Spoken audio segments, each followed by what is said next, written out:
মাগরিবের নামাজ কয় রাকাত? মাগরিবের নামাজ কয় রাকাত? এটা বলতে চাচ্ছি না দর্শকের কাছে, কারণ আমি নামাজ অনেকদিন পড়ি না, যার জন্য আমি এটা নিয়ে আর কারণ মানে বলতে চাচ্ছি না। কতদিন হয় নামাজ পড়েন? প্রায় বছরের বেশি হয়ে যাবে। এক বছরের বেশি। আমার লাস্ট আমি নামাজ পড়ছি কবে আমার সেটা মনে নাই। I am sorry. আপনি মুসলমান না?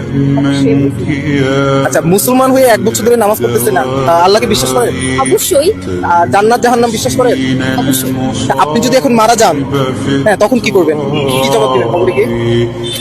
জবাব দেওয়ার মতো কিছু থাকবে না, তবে আল্লাহ মাফ করবে এটা ভরসা নিয়ে হয়তো আল্লাহ বা। মাফ করবে? জি, কিভাবে মাফ করবে? আপনি তো নামাজই পড়েন না। নামাজি তো নামাজ পড়ি না বিষয়টা এমন না, পড়েছি বাট রিসেন্টলি পড়া হয় না। লাস্ট কবে নামাজ পড়ছি না মনে নেই।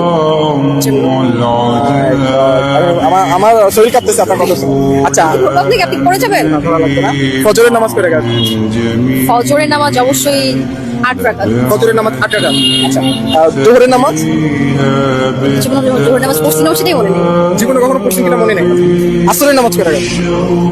8 রাকাত, 8 রাকাত। এশারের নামাজ? 14 রাকাত বা 12 রাকাত। 14 রাকাত বা 12 রাকাত।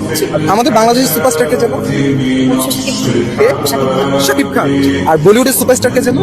শাহরুখ খান। শাহরুখ খান। ও গাইস, আপু ডালিউডের খবর রাখে। ডালিউডের সুপারস্টার শাকিব খান, বলিউডের সুপারস্টার শাহরুখ খান। বাট আফসোসের বিষয় হচ্ছে মানে নামাজ কয় ওয়াক্ত, কোন ওয়াক্ত নামাজ কয় রাকাত সেটা আপু জানে না। এটা আসলে অনেক বেশি দুঃখের বিষয়।